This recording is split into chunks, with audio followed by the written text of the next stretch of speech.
আসসালামু আলাইকুম। আশা করি সবাই ভালো আছেন। তো আজকে আমি কথা বলবো আমাদের বাংলাদেশীদের ভিসা কেন ক্যানসেল হয়ে যাচ্ছে।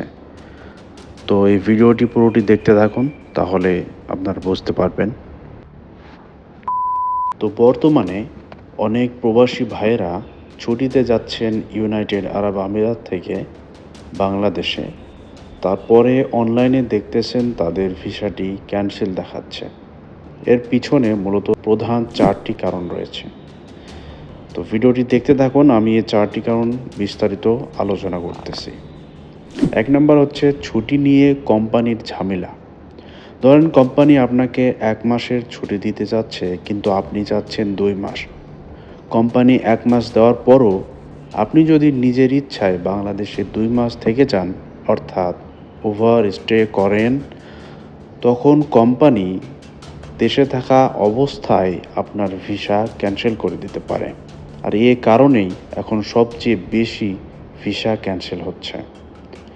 2 নম্বর হচ্ছে 180 দিনের নিয়ম, যা ইউনাইটেড আরব আমিরাতে এই নিয়মটা আছে যে 180 দিন পর্যন্ত, মানে 6 মাস পর্যন্ত আপনি ছুটি নিতে পারবেন, দেশের বাইরে থাকতে পারবেন ইউনাইটেড আরব আমিরাতের ভিসা থাকা অবস্থায়।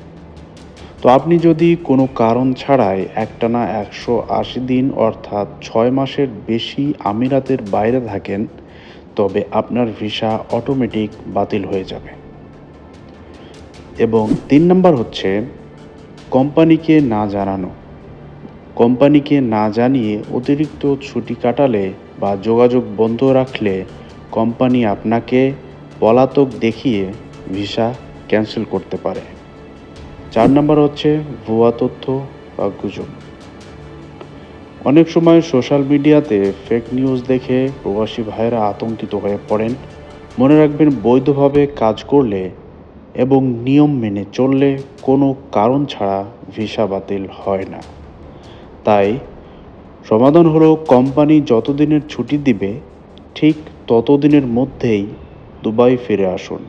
আর ফ্লাইটে ওঠার 2 থেকে 3 দিন আগে অবশ্যই আইসিপি স্মার্ট সার্ভিস পোর্টাল বা যারা দুবাইয়ে আছেন তারা জিডিআরএফে ওয়েবসাইটে গিয়ে নিজের পাসপোর্টের তথ্য দিয়ে ভিসার স্ট্যাটাসটি চেক করে নিতে পারেন।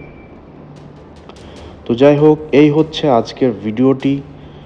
তো আপনাদের যদি এই ভিডিওটি ভালো লাগে বা কোনো কাজে লেগে থাকে, তাহলে অবশ্যই লাইক, কমেন্ট এবং শেয়ার করে দিবেন এবং অন্যান্য প্রবাসী ভাইদের জানার সুযোগ করে দিবেন। তো বন্ধুরা, এই পর্যন্তই। পরের ভিডিওতে দেখা হবে ইনশাল্লাহ। সেই পর্যন্ত সবাই ভালো থাকুন, সুস্থ থাকুন, নিয়ম মেনে চলুন। আল্লাহ হাফেজ, টাটা, বাই বাই।